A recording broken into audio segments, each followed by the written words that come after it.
What's going on there, workforce? Chris here.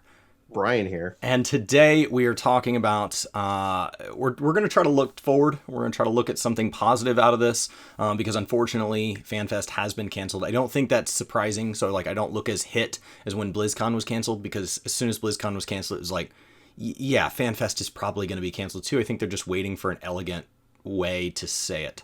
Yeah. But we're here now, and what does this mean for the 6.0 release schedule? Because unlike BlizzCon, FanFest ties directly to the release of an expansion every single time.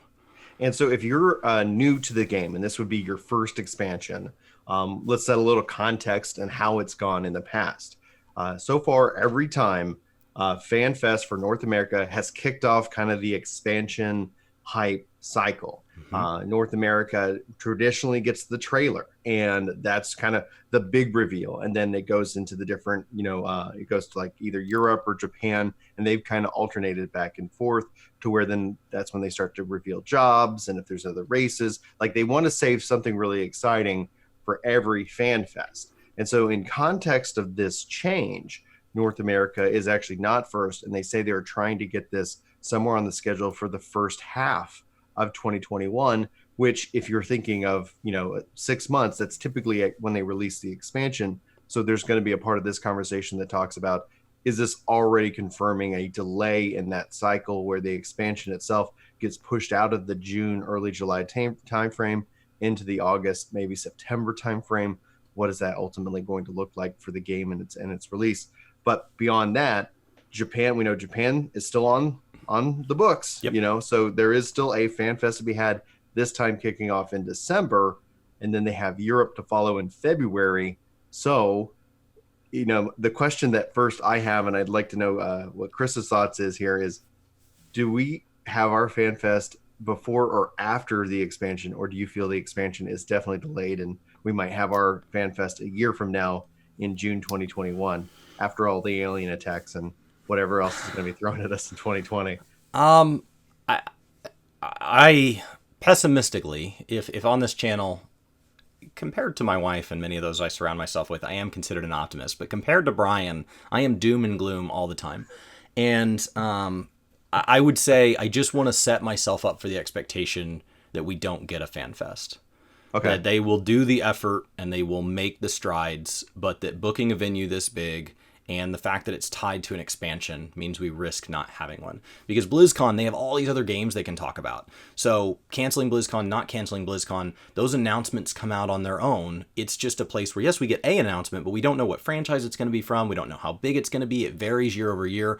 But FanFest is specifically geared towards the release of the next Final Fantasy XIV, and that is it. They don't talk about other franchises, they don't talk about other games, and they don't talk about mid-cycle stuff. It's really geared. They have other conferences for that. It's really, in my mind, at least the way I take it in, it's really geared at a broad picture, narrowing down FanFest over FanFest, preparing us to move into the next expansion. And if there's no need for that, then I would just set myself up for the expectation that we don't get a fan fest, and anything we get is once again just a labor of love, like everything else these guys seem to give us. That's definitely a positive way to look about it, because if I like me setting my expectations for like what we've had every year so far, which was Vegas, getting to hang out with and meet all the people in the community, and have drinks, play gamble, go like talk about Final Fantasy and speculate on jobs and things like that. And if it was anything less than that, it would definitely be like, man, you really felt it this year. Like, oh yeah, not going this November, I think is a bummer, because it's kind of like on the calendar every 2 years. Fly out to Vegas, you get to see everybody. So that's actually probably the best way, because even let's say they did hit that level that they have in the past, that's just great. But if you have the expectation of like, this is just maybe a social thing, and then it ends up like hitting that level, then you're going to be like blown away. And then if it doesn't, then at least you're like, yeah, that's what I expected, considering all things considered. I don't think they can save any announcements for us. So that's the problem. You can't Right. earmark certain announcements. You can't shift the schedule and say, okay, we'll just do the trailer at the second one, and then we'll do the job reveal at the the new third one or whatever, and then we'll loop back around to North America and they'll get the final stuff. They'll get to start seeing whatever. You can't save Unless the anything. expansion is delayed. And with 6.0, like if it's not in June, if you think of the first half of the year, February? When does it make sense? Because what else is going on in the world, assuming these things come back? You have PAX East in March. Maybe they try to like piggyback on something else that's going on. And at the same time, being like, hey, let's capture a bunch of people in Boston. Then you have like nothing really happens in April, nothing really happens in May, and June typically was the E3 bigger announcements where they're already here. So the question is just from a logistics standpoint, if we're moving pieces on the board, if we're going to be here in March, maybe, or if we're going to be here in June, does it make sense to say, hey, we're going to stop? And especially as you're in that sprint towards that expansion, typically that's why the events typically wrapped up around March or April, because then you had May and June for Yoshi P to be back in the command center, focusing in on getting 6.0 out. However, you take 6.0, you shift it to August, which is also a celebration time for Final Fantasy, being that's kind of the when it was originally released. And we've been on this kind of June expansion cycle for a while. And, so then you could kind of say, hey, we just need another 2 months because we're already seeing delays with 5.3. That just let those ripple out. Yeah, like I could see that maybe you'll see a ripple with that. Maybe 5.4 won't be as big of a gap because Yoshi P just released his letter that we covered on the channel talking about they're up to like 85, 90% efficiency now, and they're looking to close that last 10%. Meaning they're like, okay, we're figuring out this remote stuff. We're churning back up, and we're going to get back to our content delivery, like that schedule. So the gap between 5.3 and 5.4 might not be that much, but then you look at that same kind of shift, you apply it outwards for the expansion, and that puts us right into August. So that means E3 time, you could end up making it an even bigger celebration. If we're already going to be here in 2021. Is it more costly just to stay another 4 days, especially when you have tons of event staff? Yep. You've got maybe even cheap spots like, hey, E3 is no longer technically going on. Like, why not put it out here in San Diego or this, I don't know. Like this is all. And it's not uncommon to see a live letter at events like E3 and things like that. And so if they already had something planned, Square Enix is a big publisher. So they could pull the 14 piece from E3, shift it to having something to give us at a North American Fanfest, and then they could just fill that spot with something else. I mean, they work on a lot of games. I don't know what else in their backlog right now, but they have a big list of games that different parts of the community look forward to different amounts. Yeah, Chris and I will be talking about Final Fantasy 16 here, so whether you see that video before this one or after this one, you should check that out because it also relates to that. I think it's an important conversation, not to be brought up in here because that will completely derail the 6.0 talk. We start talking about 16. So I think honestly, like having that expectation for August, I think August would be the right time because then you're releasing it the year. Sure. That then gives you the summer of focus in which that after like all the events, you can be like, the dev team can be back at home sprinting towards that expansion cycle. The only downside was it's always been really fun with an expansion to have that summer play. A lot, you like me, like we're, like typically the summertime tends to be a bigger time for gaming, especially in Texas, because typically during the day, like instead of being outside in, 100-degree heat, let's be inside and, we're going to be playing games in our nice air conditioned homes, and that's kind of be where like we might end up missing that aspect. Or I got a question for you as well as for the community. Like, would we be okay with them releasing kind of that expansion chopped up in more parts at the start? We've seen this before. Like maybe, we're going to release the jobs. We're going to release the areas. But you might have to wait a little bit longer for the raid to drop. Maybe, and as opposed to 2 weeks from now, longer. Like that's instead of doing a half patch, they could do third patches or something like that. Just something where it's like, hey, here's the expansion. We're changing it up a bit because it's either you can have all the stuff that's done now and play that through the summer, and then the stuff that usually is a couple of weeks or whatever more delayed, we can drop all that in August. Like that's actually, I would love to know what the community thinks. Like, would that be something? Yeah. Or would you end up finding yourself real frustrated because all of a sudden you're in level 90 and then you're like, where's, I really want to raid. And it's like, oh yeah, that's a month and a half away. And you're like, I have really mixed feelings, man. Cause like on one hand, I would love to like if you're waiting at a restaurant and they said, hey, it's going to be 2 hours until we can serve you. Mm-hmm. And then somebody comes out and they go, but your table's open. We just don't have the cook and wait staff to take care of you. Would you rather sit out here where you can leave at any time, you don't feel committed to this, or would you rather go in and sit at your table? It's a more comfortable seating experience, but now you're around people that are eating, you're around people that are drinking, and you're just even more aware that you're not getting service. Which would you prefer?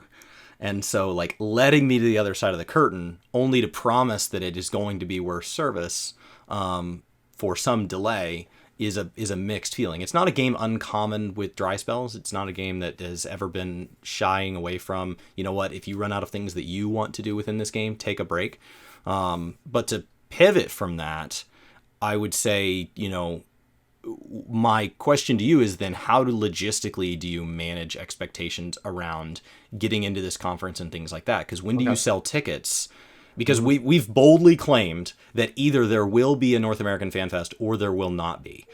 You heard it here first. Those are the only two outcomes. But if there is one, how do you handle ticket sales? How do you handle information? How do you handle digital release? How do you manage the expectations around the event?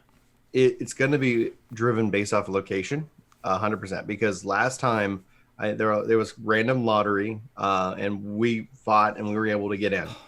You know, we did not have any kind of privilege at that time to say, oh, here, we're going to hold a spot for you. It was like, okay, Chris, like you and I were on the phone, and there's a lot of people who wanted to go that couldn't. And I would say it's Vegas. Just go. You're going to be able to see the stuff. Just go with it. Like, hey, can I go look and walk around the conference while like somebody goes in the latest sound? Go for it. Like, it's not like the craziest security. It's just that here's the maximum volume this can handle. And then you're hanging out with everybody outside of it. It's not like you're locked out from seeing anybody. But as far as it goes, like if they have a venue that can support a lot of people, I think it will end up being pretty exciting because they can put more people in. But let's say it's at the same capacity as it was last time or less than. The game has not gotten smaller.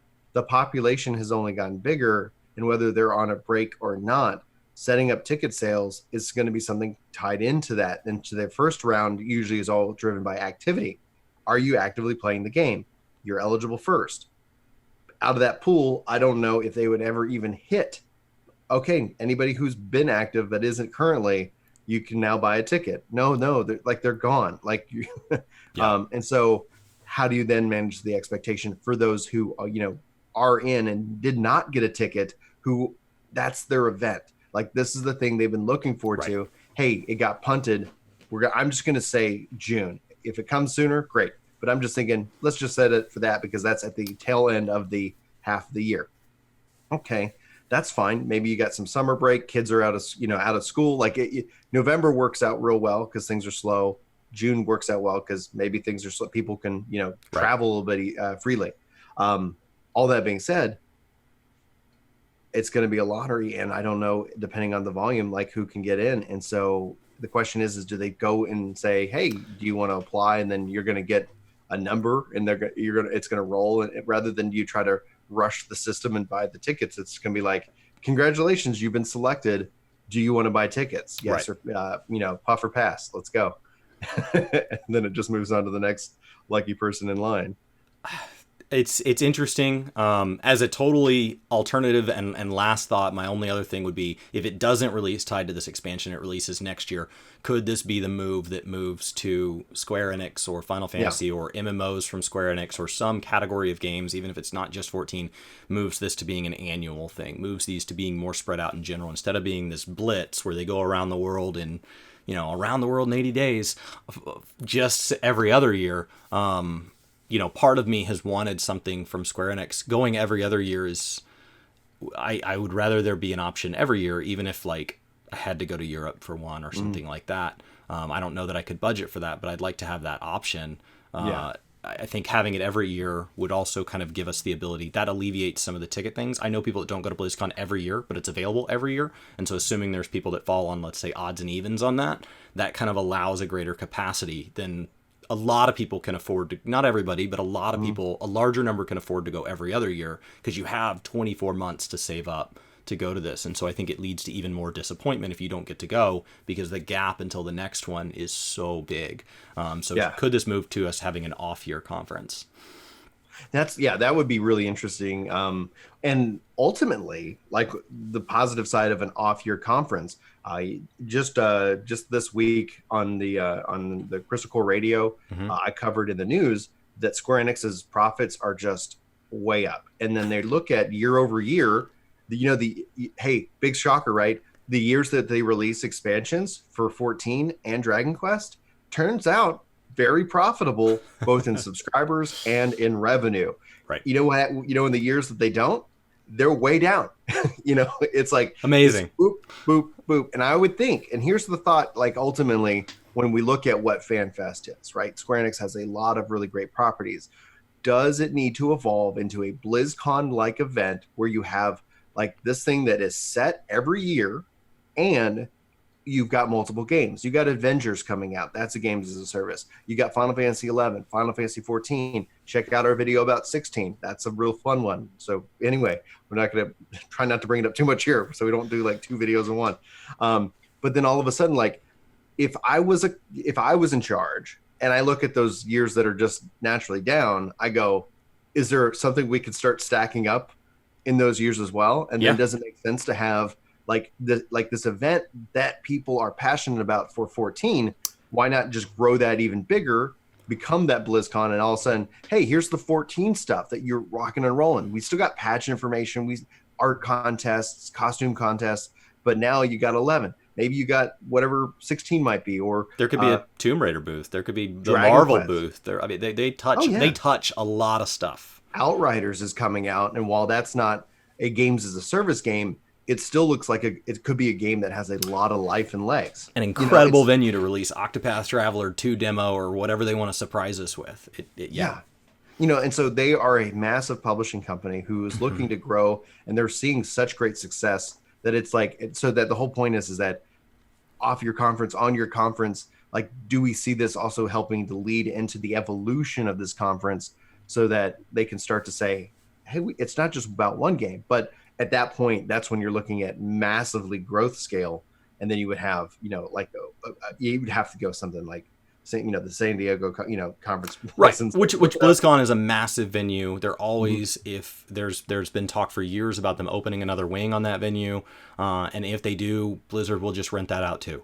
They will take the space. It's a massive, massive place, and it's very cool to be in and around all these games. Even if you don't care about those games, it's like, yeah, but then you're there with somebody who only kind of cares about your game, but they care about that one. Maybe it's a chance to see a game. I've sat there and watched like Overwatch League stuff, and I'm not into Overwatch. And so like there's parts of Square Enix that I adore, and there's parts that I don't know a lot about, and the chance to be exposed to the community of all of that at an event that I'm already getting what I wanted. That would just be a really cool bonus. So I don't know. It would be something interesting. So there's a third option. It either will happen or it won't happen or it will happen later. So we've officially covered all of our bases. I don't think we can be wrong. And on that note, I think we'll wrap up. Perfect times. The guys, let us know what you think about it. What do you think about an off-year conference? What do you think about the conference ultimately evolving? Not this time. I think regardless this year, with the 2020 and 2021 events, would be 100% Final Fantasy XIV. But what do you guys think about that? Would you be interested in other Square Enix IP and property in the evolution of this event? And then if it was set up on the yearly, that's something that could be exciting. And also, if you can't get in one specific year, it gives flexibility so you don't have 2 years to wait. Like, oh, by the way, like, oh, your kid's 10 years old now. It felt like just yesterday. It's like, yeah, I know, it's been that long since I've been able to get back. So let us know what you're thinking in the comments below. All right, guys. Thank you so much for watching. My name's Chris. My name's Brian. And we'll see you next time. Take care.